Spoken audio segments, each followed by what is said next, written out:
Salut, c'est le Maxime du montage. Je fais cette intervention très rapidement pour vous expliquer que j'ai eu un problème avec YouTube qui n'arrête pas de me bloquer ma vidéo. En effet, la vidéo fait 1h25 et contient pas mal d'extraits du film Joker, et ces extraits-là appartiennent donc à Warner Bros. Ce qui fait que le bot détecte automatiquement que je ne détiens pas les droits et me strike la vidéo. Le seul moyen que j'ai trouvé pour faire ça, c'est de modifier grandement le montage d'origine. Donc ce n'est pas le... Voilà, qualitativement, c'est en dessous de ce que j'espérais. Et à côté de ça, j'ai dû séparer la vidéo en 3 parties. Hormis ça, les 3 parties sont disponibles sur ma chaîne. Donc là, vous êtes sur la partie 1. Vous pouvez retrouver la partie 2 et la partie 3 directement sur ma chaîne. Je voulais absolument upload cette vidéo parce que ça fait littéralement 3 mois et demi que je suis dessus. Donc c'était important pour moi de l'upload. Voilà, je vous embête pas plus avec ça, désolé et bon visionnage.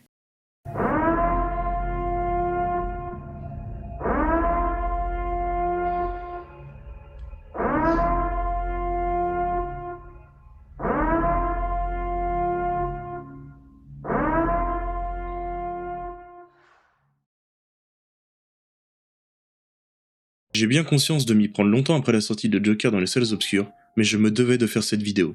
En effet, cela fait maintenant plus de 4 ans que le film réalisé par Todd Phillips m'a personnellement affecté de différentes manières, par sa mise en scène et par l'histoire que le film raconte. Histoire dans laquelle le protagoniste, Arthur Fleck, magistralement interprété par l'acteur Joaquin Phoenix, nous fait part de son évolution en tant qu'homme vivant dans la ville fictive de Gotham et nous dévoile les coulisses d'une vie au quotidien injustement brutale à bien des niveaux. On peut d'ailleurs saluer sans aucun mal les différentes performances que nous propose ce film, notamment celles des acteurs et actrices tels que Robert De Niro dans le rôle de Murray, de Liz Gill dans celui de Gary, ou encore de Frances Conroy dans son rôle de Penny Fleck. Le film regorge de talent. Sans oublier notre bon Joaquin Phoenix, qui nous offre une vision du Joker plus réel, intimiste et humain que jamais.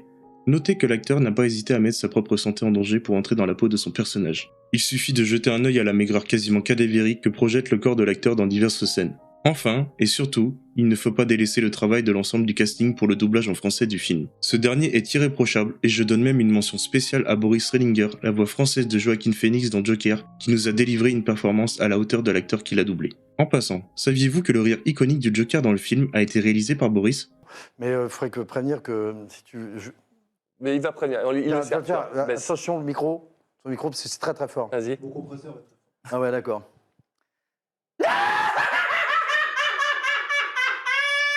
Oh yes, c'est exactement le même qu'en VO. Yes, bravo. Maurice, number one. C'est énorme. C'est trop bien. C'est incroyable. T'as bien fait de prévenir, je m'attendais pas à ce que ce soit ce volume-là. Et oui, ce n'est pas celui de Joaquin Phoenix que l'on entend dans la version française du film, mais bel et bien celui de Boris Rellinger. Bien. Maintenant que le sujet de la vidéo est introduit, je vais pouvoir m'atteler à l'analyse complète du film. Installez-vous confortablement, car nous en avons pour un petit moment. Messieurs, dames, entrons au cœur d'un chef-d'œuvre cinématographique.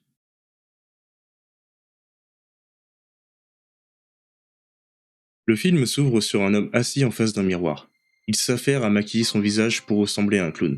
En tant que spectateur, nous comprenons qu'il se prépare à entrer dans un rôle visant à faire rire les gens. Toutefois, là où l'on s'attend à trouver un visage chaleureux et joyeux sur l'homme, c'est une toute autre expression faciale qu'il nous dépeint. L'homme cède rapidement de ses 2 index pour accompagner un sourire forcé, mais le résultat escompté est désastreux. Pour achever ce bien triste tableau, une larme se met à rouler le long de sa joue, faisant couler une partie de son maquillage bleu. En observant cette larme d'un autre regard, nous pouvons imaginer que l'âme de l'homme est enfermée dans le bleu de cet abysse. C'était là la première sonnette d'alarme. Ensuite, sur fond de piano, notre clown haut en couleur agite sa pancarte en esquissant quelques pas de danse au milieu d'un trottoir bondé de monde. De jeunes effrontés viennent chipper l'objet encombrant et une course-poursuite entre ces voleurs et le clown commence. Gotham s'ouvre à nous et la ville est très similaire à un vieux New York.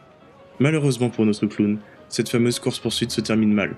L'un des jeunes le frappe violemment avec la pancarte, au point où celle-ci se brise.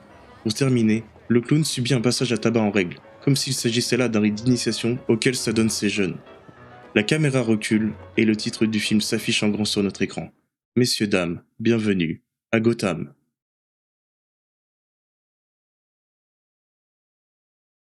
Nous retrouverons notre clown dans le bureau de sa psychologue. On apprend qu'il s'appelle Arthur. Pour le spectateur, le voile se lève. Arthur a des problèmes. Non pas seulement parce qu'il est en consultation avec une psychologue, mais surtout parce qu'on le sent diminuer sur le plan intellectuel. Cette observation se confirme grâce à plusieurs points clés mis en évidence lors de la scène. Le fou rire inapproprié d'Arthur au tout début, le journal qu'il tient et que la psychologue lit, et aussi le fait que nos 2 personnages parlent d'un hôpital dans lequel Arthur fut interné par le passé. De plus, Arthur suit un traitement médicamenteux qui nous apparaît lourd. Pas moins de 7 médicaments l'aident dans son quotidien. Et pourtant, notre clown désabusé en demande plus.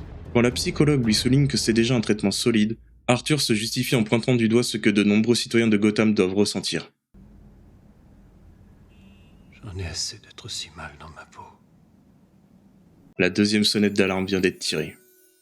Dans la scène suivante, Arthur est assis à l'arrière d'un bus et tente de faire rire un jeune enfant en effectuant différentes grimaces. Mais la mère de l'enfant ne le voit pas d'un très bon œil et gronde Arthur, dévoilant une fois de plus aux spectateurs une nouvelle touche de bienveillance dont peuvent faire preuve les habitants de Gotham. Le message est passé. À Gotham, toute interaction sociale sera considérée comme une attaque personnelle, mettant en péril le bien-être d'autrui. Et cela ne s'arrange pas pour le pauvre Arthur. Un nouveau fou rire le surprend, faisant écho à celui de la scène précédente. Lui aussi est inapproprié à la situation. Un morceau de papier sur lequel est écrit qu'Arthur souffre d'une maladie neurologique conforte le spectateur dans son idée qu'il se fait de l'homme. Oui, Arthur est bel et bien diminué. C'est alors qu'un sentiment d'empathie envahit lentement mais sûrement le spectateur.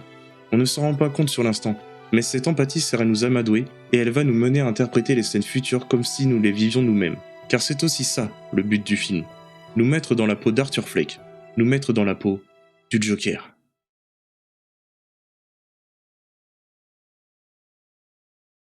Arthur fait face à un long et haut escalier. C'est alors que le spectateur contemple la lente et pénible ascension.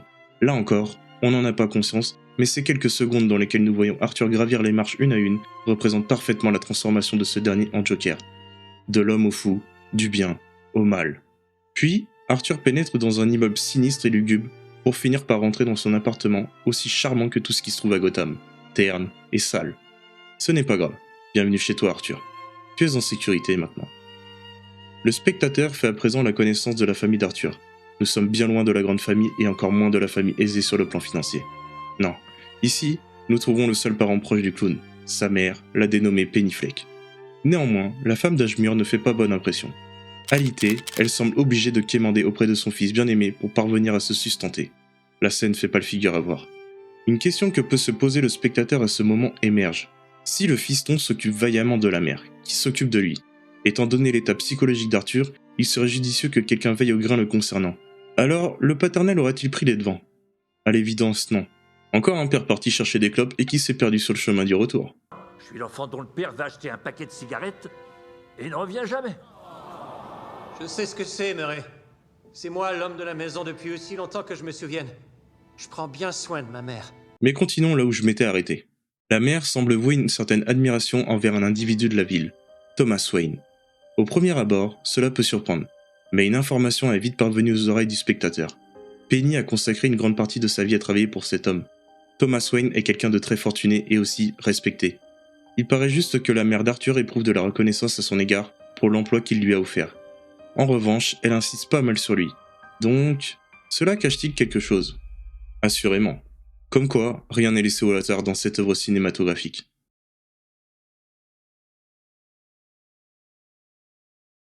Toute personne ici-bas peut porter une attention toute particulière à quelqu'un, que ce soit par amour du travail de cette personne, ou par amour de cette personne tout court, ou encore, et souvent même, pour l'inspiration que cette personne nous apporte. Une idole que l'on idolâtre. Arthur Fleck idolâtre quelqu'un lui aussi. Dans cette scène, une émission se lance à la télévision et Arthur s'installe aux côtés de sa tendre mère en ayant préalablement éteint la lumière de la pièce. Murray Franklin, présentateur phare, fait son entrée tonitruante dans laquelle s'accordent trompettes, batteries et applaudissements.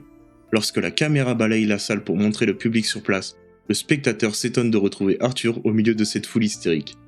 Vous l'aurez compris, notre clown n'est pas réellement présent sur le plateau. Non, en vérité, il ne s'agit là que d'une projection d'Arthur qui souhaite ardemment se trouver à cette place, à cet instant précis. Toutefois, il est bel et bien dans la chambre de sa mère. Mais ça, le film ne nous le montre pas. Quand Murray prend la parole, il commence par raconter une petite blague à laquelle Arthur rit de bon cœur. S'ensuit une phrase lancée depuis le public. Mais soyons sérieux un instant, c'est Vous super adorez grave, C'était Arthur.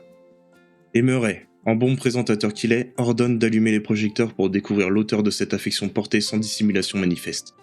Notre clown se lève à la demande du présentateur et de nouveaux applaudissements fusent sur le plateau. Arthur captive l'assemblée. Toute l'attention de ces gens est pour lui.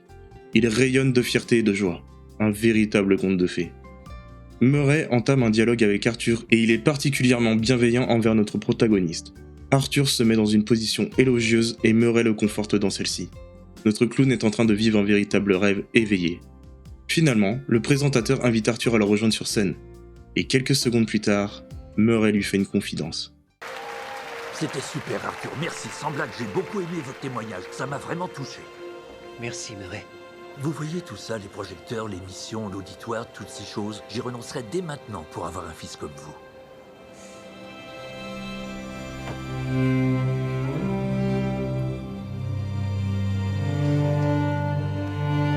Puis, retour à la réalité, la vraie. Celle où Arthur se trouve encore dans son appartement, dans la chambre de Penny. Au cours de cette scène, le spectateur comprend et adhère à la solitude de l'homme, Arthur Fleck. Notre clown perçoit en Murray une figure paternelle, un père qu'il n'a jamais connu, un père qu'il n'a jamais rencontré. Une pointe désagréable s'immisce dans la poitrine du spectateur, et son visage prend presque la même expression que celui d'Arthur, une amère tristesse teintée d'espoir.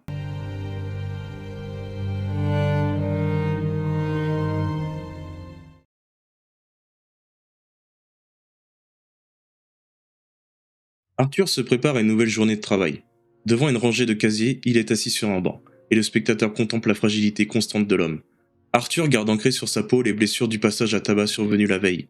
Randall, un collègue, découvre l'important hématome dans le dos du clown, et dans un acte de bienveillance, il décide de lui prêter une arme de poing pour qu'Arthur puisse se défendre en cas de nouvelle agression. L'intéressé informe Randall qu'il n'a pas le droit au port d'armes, mais ce dernier use de malice pour le convaincre de la garder avec lui. En tant que spectateur, nous sommes mitigés au sujet de la bienveillance de Randall envers son collègue. Le ton employé et la formulation des phrases poussent à une certaine réflexion. On a cette surprenante impression que pour Randall, voir Arthur avec une arme à feu est comme voir un enfant devant un parc d'attractions. Randall semble amusé par la situation plus qu'il ne veut aider Arthur de manière sincère. Gary, un autre collègue, fait son entrée dans le vestiaire et informe Arthur que le patron veut le voir dans son bureau. Gary est un homme de petite taille, et Randall s'autorise une petite pique cinglante, ce qui fait beaucoup rire ses collègues et notamment notre clown, qui ne manquera pas de lâcher son ricanement le plus iconique de film. En tout cas, c'est confirmé, Randall est le connard de service. Arthur pénètre dans le bureau d'Eric, son patron. Il se fait rudement réprimander au sujet de la pancarte de la veille qui n'a pas été rendue à son propriétaire. Souvenez-vous, cette même pancarte qu'un des jeunes a délibérément expédiée dans la tronche de notre clown. Alors, Arthur se justifie en informant son patron qu'il s'est fait tabasser, mais ce dernier ne le croit pas. Selon Eric, l'histoire comme quoi Arthur se serait pris une raclée pour une pancarte ne tient pas la route. Arthur tente de conserver une bonne contenance. Le spectateur, lui, est abattu d'assister à cette scène. Une nouvelle injustice frappe notre clown sans aucune autre forme de procès. De plus, le spectateur ressent un léger malaise en regardant Arthur afficher un sourire, alors même qu'Eric continue sa remontrance. Ce sourire témoigne d'une démence discrète. Nous sentons Arthur au bord du précipice.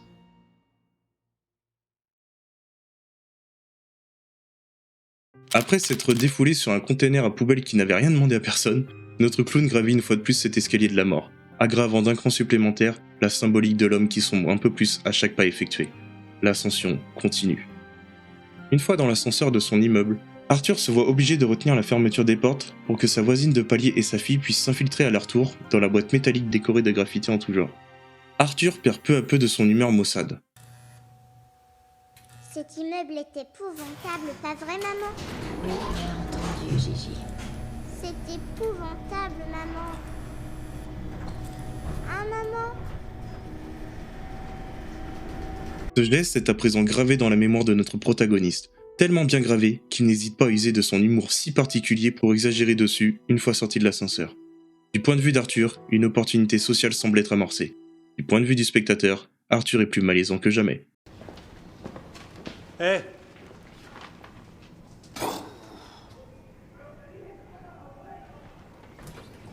Dépêche.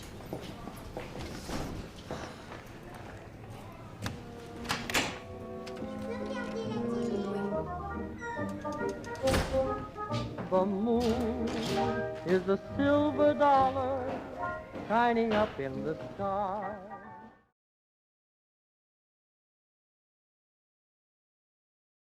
Arthur aide Penny à se laver, reflétant l'image du bon garçon, attentionné et aux petits soins avec sa mère.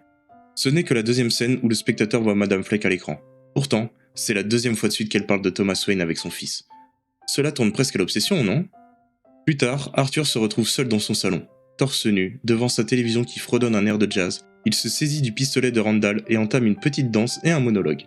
Arthur s'imagine une nouvelle rencontre avec sa voisine de palier, une rencontre plus séduisante selon son interprétation. Malheureusement, Arthur s'emballe un peu trop et actionne la queue de détente de l'arme, une arme chargée qui ne manque pas de trouer l'un des murs de la pièce. Le spectateur ne peut s'empêcher d'esquisser un sourire devant l'absurdité de la situation. L'enfant vient de faire une bêtise et maman n'est pas loin. ce qui renforce le côté comique de la scène. En effet, Arthur se précipite pour monter le son du téléviseur, et lorsque Penny s'agite verbalement en se faisant entendre de sa chambre, le fiston maladroit invente un mensonge tout à fait crédible. Salut, comment tu t'appelles? Arthur. Salut Arthur. T'es un excellent danseur. Je sais. Tu sais qu'il est pas? Lui. You can see that the happiest men all got rhythm. Quoi, maman? Je regarde un vieux film de guerre.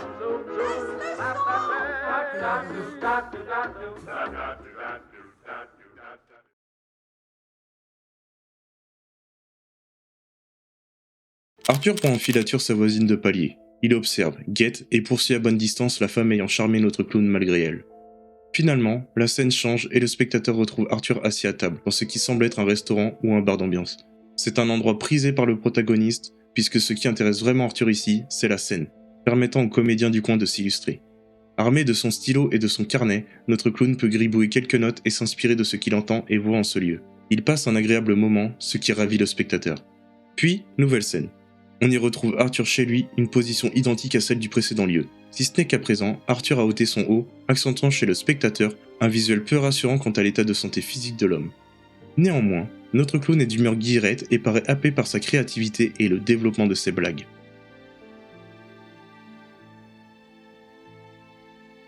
Cette blague démontre qu'Arthur est conscient que son état mental n'est pas celui d'une personne ordinaire. Ce faisant, le spectateur se demande alors si le clown nourrit l'espoir que sa différence ne sera plus un frein à son quotidien, et plus particulièrement dans ses relations et interactions sociales. Après tout, être accepté et aimé des autres est bien plus plaisant que de se faire tabasser. Pour finir, et bien qu'il soit tard, la sonnette de l'appartement retentit. Derrière la porte, la voisine du palier confronte Arthur sur les événements de la journée qui les lie tous les deux.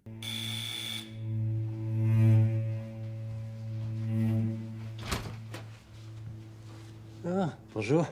Salut. Est-ce que vous m'avez suivi aujourd'hui? Ouais. Il me semblait vous avoir reconnu. J'espérais que vous étiez là pour un cambriolage. J'ai un revolver. Je repasse demain si vous voulez. Vous me faites rire, Arthur.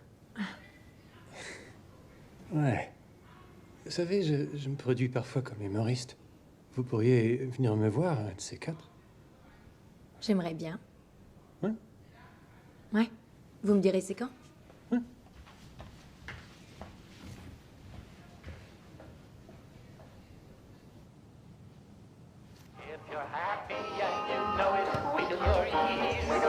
Notre clown vient de se dégoter un rencard, de quoi réchauffer son cœur meurtri et celui du spectateur par la même occasion. Courage Arthur, on croit en toi.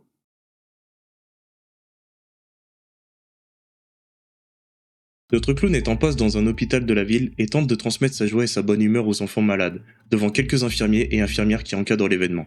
C'est un moment de convivialité, de partage, mais surtout de détachement pour ses enfants. Et tout ça, le spectateur le ressent. Mais, une nouvelle fois, et comme si Arthur possédait un don de malchance particulier, notre protagoniste fait tomber son arme à feu à la vue de toutes et tous.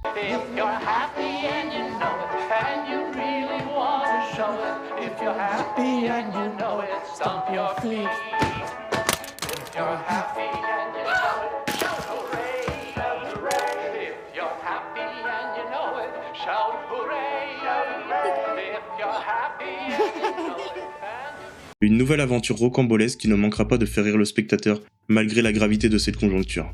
Toutefois, la rigolade chez le spectateur ne sera que de courte durée. Arthur se fait virer. Il est désormais sans emploi. Ensuite, et toujours affublé de son déguisement de clown, Arthur, assis sur l'un des bancs d'une rame de métro, médite probablement sur le sens de sa vie. Cependant, notre clown se voit vite extirpé de ses pensées. En effet, 3 jeunes hommes en costume, très certainement des gens issus d'un milieu social un cran au-dessus de celui d'Arthur, pénètrent dans la rame et commencent à perturber l'espace environnant. Et Arthur, dans tout ça, eh bien disons qu'il fait son Arthur. Je te le dis, elle voulait mon numéro, elle a dû rester là-bas. Tu rêves, mon vieux, elle s'intéressait pas à toi du tout. Délire, tu nous as pas vu danser collés. Elle était folle de moi. Mais c'est éloigné de toi. Ryan, dis-lui ce que t'as vu. Tu veux des frites?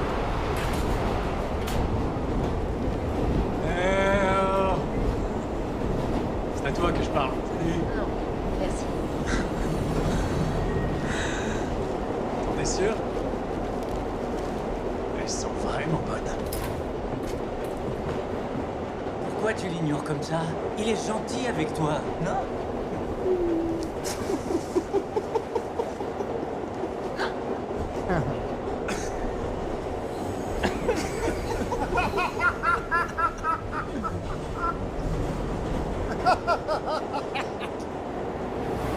Bon, évidemment ce n'est pas sa faute, le rire est incontrôlé dû à son problème neurologique. Malgré tout, les trois jeunes vont se sentir menacés. Enfin, pas menacés. Ils vont plutôt interpréter cet éclat de rire comme un affront moqueur et rabaissant toute dignité dont ils pouvaient faire preuve jusqu'à présent. D'autant plus qu'il y a une jolie demoiselle dans cette histoire. Arthur, tu le vois arriver, non? Car le spectateur, lui, il le voit très bien. Ce moment où tu vas inévitablement te faire défoncer la gueule. Encore. Par des jeunes. Encore. Alors, mon vieux, dis-nous ce qu'il y a de si drôle. Qu'est-ce qui te fait rire?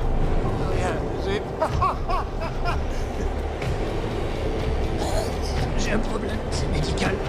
Moi, je vais te dire ce que t'as, trou du cul. Oh, vas-y, tiens-le bien. Arrêtez. Oh, tu vas me donner des coups de pied, hein? Tiens-le, empêche-le de bouger. Reste par terre, bouffon.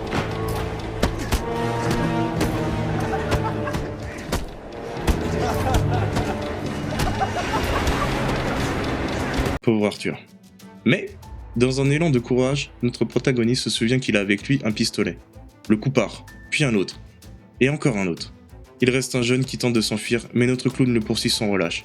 Finalement, il l'abat froidement, vidant les dernières balles de son chargeur dans le dos de sa victime, qui s'était mis à ramper au pied d'un escalier menant à la surface de la station.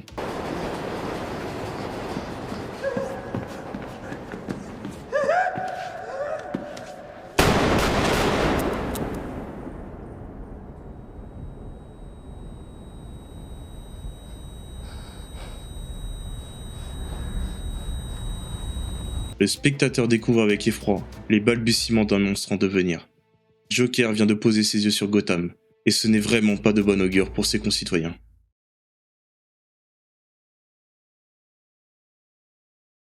Arthur fuit la scène de crime. Il court comme un dératé sans se retourner, espérant peut-être que ce qui s'est passé dans cette gare n'ait jamais eu lieu. Mais notre clown aura beau courir aussi vite qu'il le peut, le réel est là, et il ne se laisse pas distancer. Arthur finit par s'enfermer dans les toilettes publiques. Le souffle court, il reprend peu à peu le contrôle de sa respiration. Et là où le spectateur s'attend à ce que le protagoniste se mette à sangloter, ou bien à perdre ses moyens, notre clown se met à danser.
Joker s'est de nouveau réveillé. Il est aux commandes et exulte en menant cette chorégraphie mortuaire. Dorénavant, le spectateur est averti. Joker peut surgir à tout moment. Lui et Arthur se partagent le même corps. Mais pour combien de temps encore ?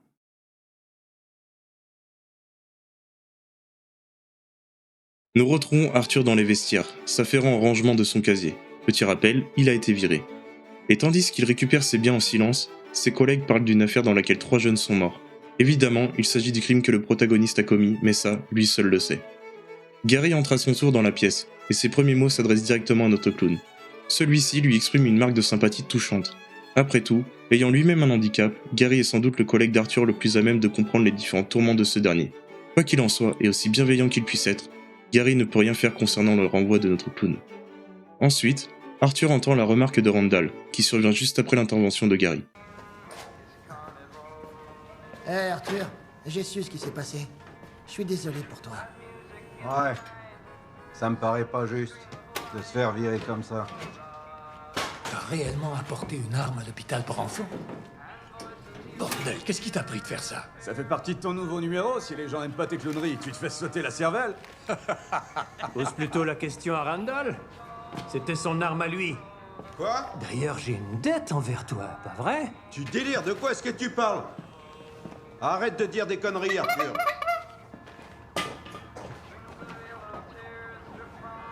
Oh non!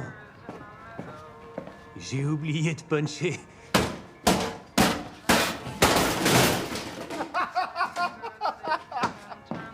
Le spectateur ressent l'agacement et la contrariété d'Arthur. Deux sentiments parfaitement légitimes, puisque la personne étant à l'origine de sa bourde à l'hôpital n'est nul autre que Randall. Mais le concerné ne semble pas vouloir l'entendre de cette oreille, et il feint l'indignation. En bref, Arthur et Randall sont en désaccord, et notre clown décide de couper court à l'échange en tournant les talons, laissant ses anciens collègues faire connaissance avec la stupéfaction.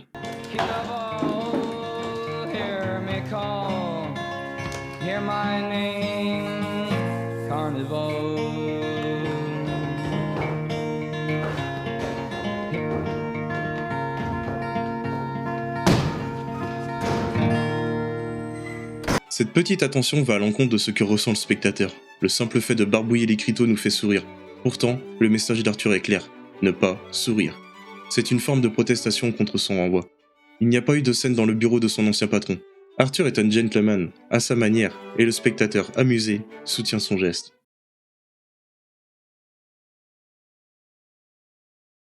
De retour à son appartement, Arthur se voit demander par sa mère. Penny lui somme de venir s'asseoir à ses côtés. Cela semble important et ça l'est. En tout cas pour Penny. Après tout, Thomas Wayne est sur le point de prendre la parole au sujet des meurtres commis dans le métro. Notre clown est particulièrement attentif aux propos que tient Monsieur Wayne. Thomas s'en prend frontalement au tueur et le spectateur retient son souffle en voyant Arthur s'agiter sur son canapé. Enfin, est-ce vraiment lui à cet instant? La scène change et l'on retrouve notre clown en pleine séance avec sa psychologue. Arthur parle, mais son interlocuteur paraît préoccupé. J'ai entendu une chanson à la radio l'autre jour. Et le gars, il racontait que son nom était Carnaval. Arthur. C'est toute une coïncidence. Puisque c'est mon nom de clown au travail. Jusqu'à tout récemment, j'avais l'impression que personne ne me remarquait. Mais moi, j'étais pas vraiment certain d'exister. Arthur, j'ai une mauvaise nouvelle. Vous écoutez pas du tout, hein? Je crois que vous avez jamais vraiment porté attention à ce que je dis. Vous me posez les mêmes questions toutes les semaines. Est-ce que ça va au travail? Est-ce que vous avez des idées noires? Je n'ai rien d'autre que des idées noires. Mais vous ne m'écoutez jamais. J'ai dit que pendant toute ma vie, je n'ai jamais vraiment été sûr que j'existais. Mais maintenant, j'en suis sûr. Et une bonne partie des gens a commencé à le remarquer. On n'a plus de subventions. Notre cabinet ferme la semaine prochaine. La ville fait des compressions dans tous les secteurs. Les services sociaux n'y échappent pas. Il s'agit de notre dernière rencontre. Ok. Ils en ont rien à foutre des gens comme vous, Arthur. Et honnêtement, ils en ont rien à foutre des gens comme moi non plus.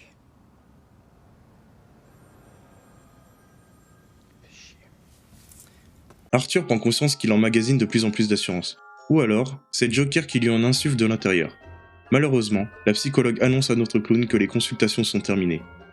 Ce que ça signifie, c'est que ce n'est pas seulement la fin d'un soutien moral pour Arthur, mais c'est aussi la libération de Joker et de la folie qui l'habite. Ces séances avec la psychologue étaient pour Arthur la seule barrière qui le séparait un minimum de Joker. Depuis les meurtres, Joker avait posé une main froide et ferme sur l'épaule d'Arthur, et notre clown entamait une transformation.